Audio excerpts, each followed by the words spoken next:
كشف محمد رائف رئيس اللجنة المؤقتة لإدارة النادي الإسماعيلي عن موافقة اتحاد الكرة رسميا على حضور 500 مشجع من جماهير الدراويش في مباريات الفريق التي تقام على استاد الإسماعيلية خلال منافسات دوري المحترفين.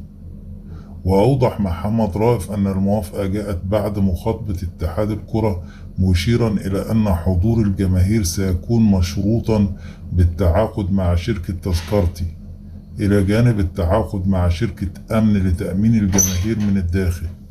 وأكد رئيس اللجنة المؤقتة بالإسماعيلي أن النادي حصل على الموافقة بشأن التعاقد مع شركة تذكرتي، موضحا أن الإجراءات الخاصة بالتعاقد جاري استكمالها خلال اليومين المقبلين.